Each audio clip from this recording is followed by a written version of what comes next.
Okay, here's how I changed oil on the 900 Ace.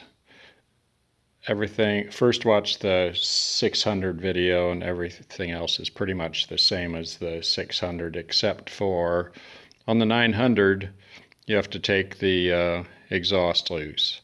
And the way I did it, and it was pretty easy, first of all, pop the windshield off right here all the way around. There's just pull them out like that, work your way around, the windshield comes off, and then you have some Torx star bits. Right here's one, there's one in under here, and there's one right here.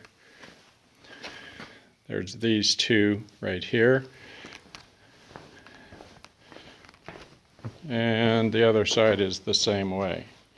Well, once this side panel's off, you'll see them. There's one here, there's one up in under here that you need like a little ratchet with a bit.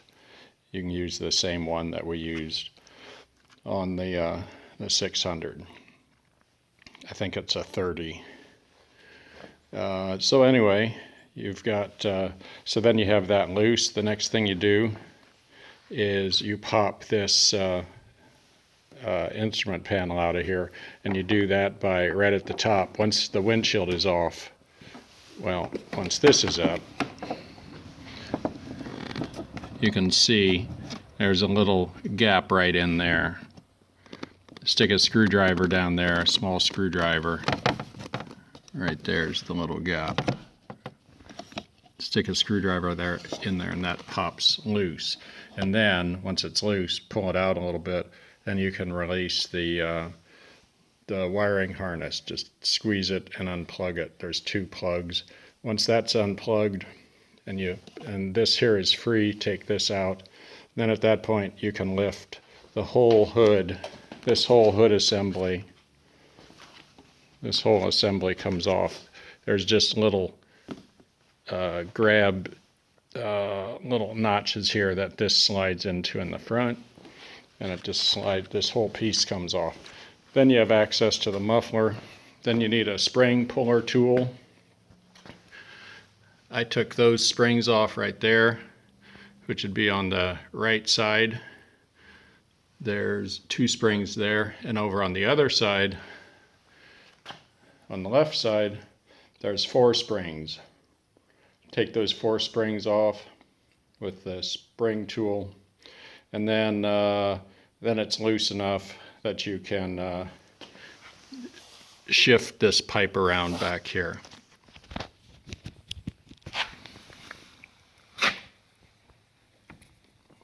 That pipe back there, you can see those are the other springs. Then you can shift that around, and that in order to get right there the top cover of the oil filter off. Okay, one other option would maybe be to take this big muffler off. I'm not sure, I might look into that, but anyway, that's the way I did it. 2 springs here, 4 springs over there. Stuff a rag, this is very important, stuff a rag down below in all the gaps. I dropped a spring and had a hell of a time getting it out, so put stuff rags down there so if anything drops, either a bolt or a spring, you can get it back out easily enough. So then once you have that, then you can take then you can work on the oil change. Take the cover loose. I just made it hand tight. I just loosened it up a little bit first, and then I unscrewed then I got underneath, I jacked it up and got underneath and took that little swing cover off with a T30, I think it is. That, once you slide that out of the way, then you can see the 2 drain plugs. One is a 6mm Allen, the other one is a T40.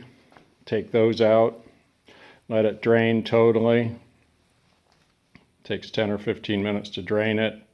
Yeah, also make sure and warm the sled up a little bit first. That makes things a little easier. You don't want to get it too hot or it'll be too hard to work with that hot exhaust pipe, but warm it up a little, it'll drain a little better.